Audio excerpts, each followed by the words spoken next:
Transporter son vélo en avion, c'est possible et c'est facile avec une housse ou une valise pour vélo. Il suffit de connaître les petits secrets pour bien l'emballer et surtout pour retrouver votre vélo entier une fois arrivé à destination.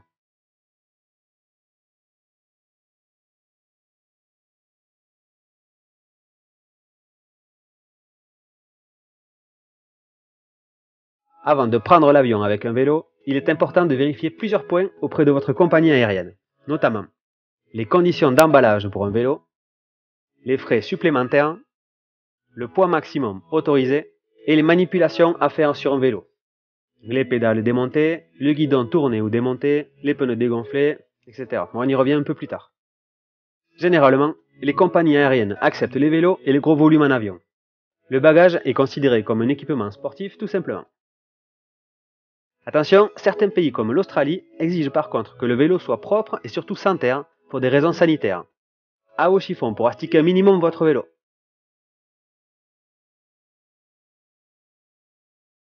La housse vélo à roulette permet un transport facile du vélo dans une housse rembourrée offrant une bonne protection. Le sac à vélo pliant a l'avantage d'être peu encombrant une fois le trajet en avion effectué. La valise rigide assure quant à elle une excellente protection du vélo. Par contre, elle est plus encombrante une fois arrivée sur place. Notez qu'il existe également des housses ou des valises de transport de petite taille, spécialement conçues pour ranger les vélos pliants. Il est aussi possible d'emballer son vélo dans un carton pour prendre l'avion. Attention, il faut bien protéger votre vélo et vos équipements.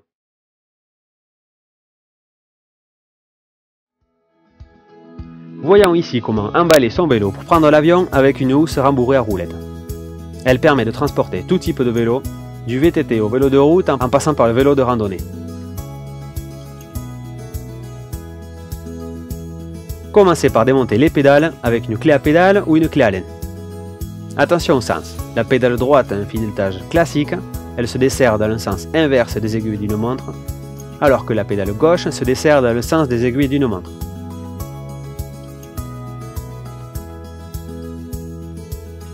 Vous devez enlever le guidon du vélo afin qu'il rentre dans la housse. Pour une direction à plongeur, dévissez le vis de potence au niveau du pivot avec votre clé Allen ou votre multitool. Donnez un petit coup de maillet ou de marteau sur la vis pour débloquer le plongeur, puis faites pivoter le guidon et enlevez-le. Pour une direction headset, dévissez les 4 vis sur le capot de la potence avec le multitool ou la clé Allen, enlevez le guidon et remontez le capot en serrant légèrement.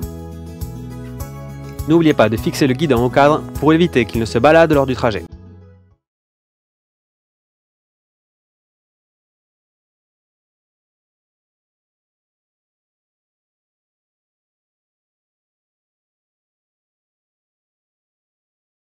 Il est préférable de démonter également le dérailleur arrière pour mieux le protéger lors du transport.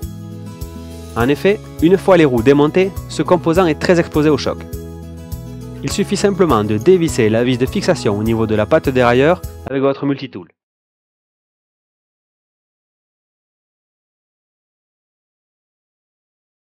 Les roues doivent presque toujours être démontées pour ranger un vélo dans une housse. ôtez-les à l'aide d'une clé ou en débloquant les serrages rapides.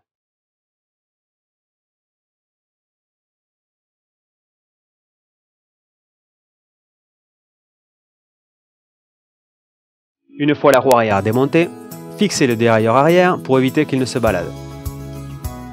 Si vous avez des freins à disque, insérez des cales de transport dans l'étrier pour éviter que les plaquettes ne se resserrent. Il est aussi possible d'utiliser un repose-chaîne pour que la chaîne ne traîne pas dans la housse.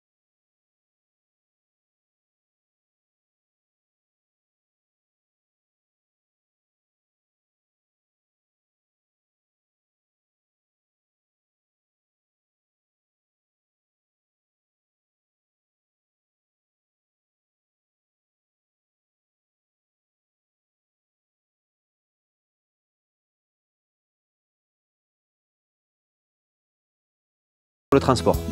Laissez toutefois un minimum d'air pour amortir un éventuel choc et pour éviter d'endommager la jante.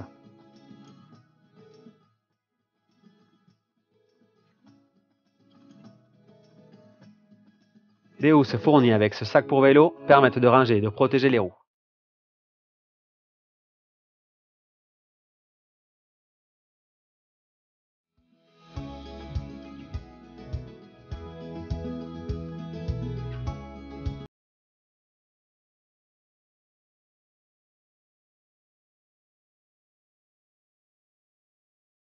Placez maintenant le vélo dans la housse.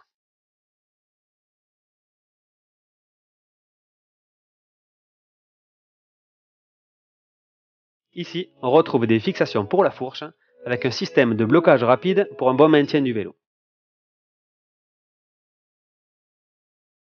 Un carré à mousse permet la protection du plateau. Placez-le sous le boîtier du pédalier. C'est important pour éviter de tordre le plateau de votre vélo. Pour finir, attachez l'arrière du vélo au fond rigide avec la sangle fournie pour un bon maintien du vélo lors du voyage.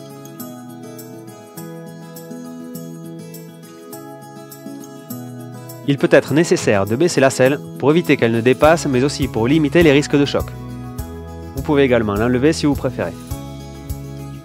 Insérez les deux roues dans la housse sans oublier les pédales. Fermez maintenant votre sac à vélo. Bon, on dirait que votre vélo est prêt à embarquer à bord de l'avion. Vérifiez bien que le poids ne dépasse pas la limite autorisée par votre compagnie une fois l'emballage fini. Tâchez de bien caler vos équipements dans la housse pour éviter qu'ils ne bougent.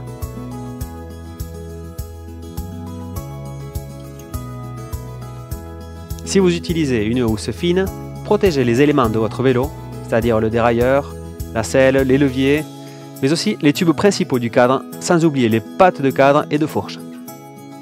Vous pouvez utiliser du carton, de la mousse, des chiffons, du papier bulle ou même vos vêtements.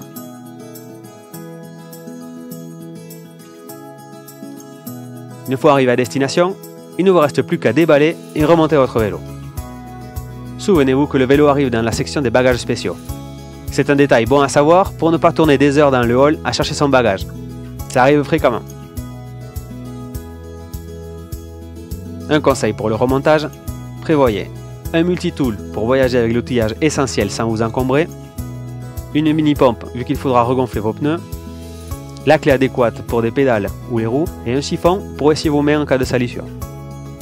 Dernier détail, n'oubliez pas de fixer une étiquette avec vos coordonnées. On ne le souhaite à personne, mais un bagage perdu, ça peut arriver.